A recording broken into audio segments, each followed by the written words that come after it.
When the Talmud discusses Chanukah, the discussion is brief. There's not a separate book about Chanukah, a separate Mishnah about Chanukah.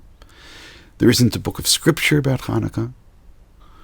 When the Talmud is discussing the various fuels, wicks, or oils and wicks, which are used to light the Shabbat candles, it goes off on a tangent. And the tangent is, what about the Chanukah candles? What kind of oils? What kind of wicks? What kind of fuels? And then it goes in and finally asks the question, so what is Chanukah? Now the question could be an innocent question, and the question could be exclusively focusing on the wicks, because that's the topic of discussion. It could be focusing on the oil, because that's the topic of discussion.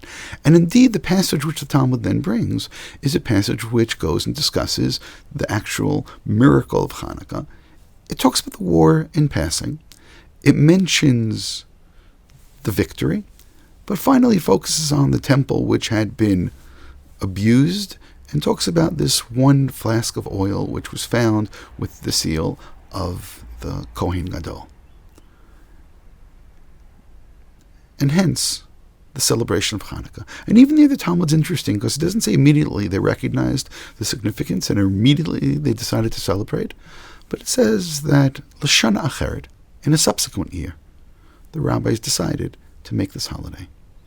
Now the question which emerges is, why doesn't the Talmud speak more about the war of the few against the many? Why doesn't the Talmud spend much more time with the actual historical events rather than focusing on the theological significance of the oil which is found? I mean, if we think about it, there are two elements, military victory and the miracle of the oil. The military victory is something which is significant by itself. And had there been no miracle of oil, it still would have been something which was quite important. The other way around. Had there been a miracle of oil but no military victory, what significance would it have? It would sort of be the icing on the cake, but without any cake. I know some of you would still eat the icing, but still. The miracle without the military victory would really be hollow. So there's a couple things that we need to consider to, I think, to properly understand this point. Point number one, the Greeks valued strength. They valued fighting. They had an Olympics. For the Jews to celebrate the military victory may have left a bad taste in their mouths, specifically with such an enemy. Because then, on a theological level, it would have given the Greeks some kind of posthumous victory. And quite ironically, when we have our quote-unquote Maccabees games, or a basketball or football team called the Maccabees, there is something wrong about that.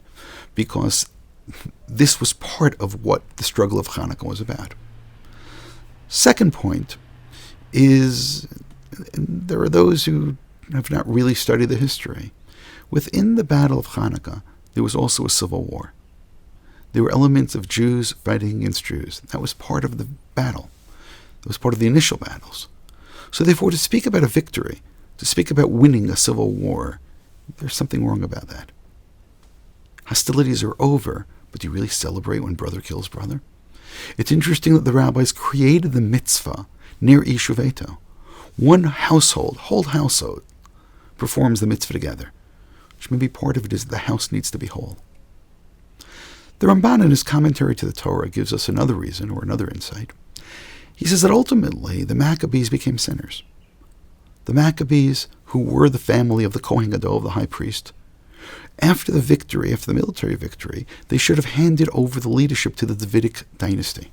They didn't. They held on to it themselves. And that was a sin. Moreover, they became corrupt.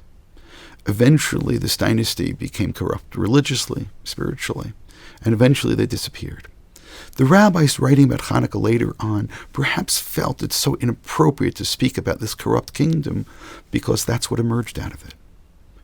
Which is what makes the Rambam's approach so interesting.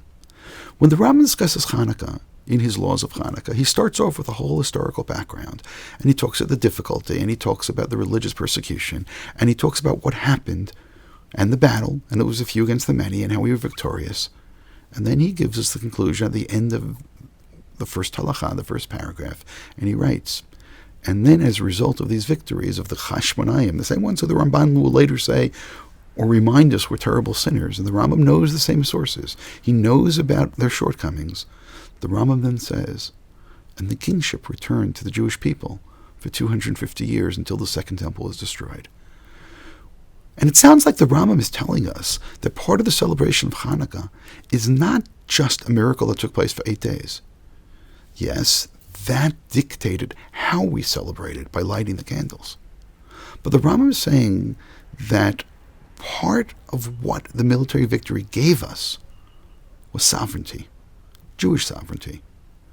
And the Rambam seems to be telling us that even corrupt Jewish sovereignty is better than the alternative, when the alternative is not Jewish sovereignty. Which means when you think about it, when we first came back to build the Second Temple, it was still the Persians who allowed us. And then the Greeks defeated the Persians. Eventually the Romans are going to come in. The Romans destroyed the temple. And when did the Jews have sovereignty again? Anytime you wake up, and those of us who live in Israel, and have complaints about the government and complaints about who's running the place, they're not worse than the Maccabees became.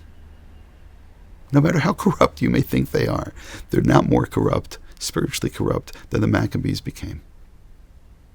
And the Rambam is telling us that even for corrupt Jewish sovereignty, it's worthwhile celebrating. Something to think about on Hanukkah.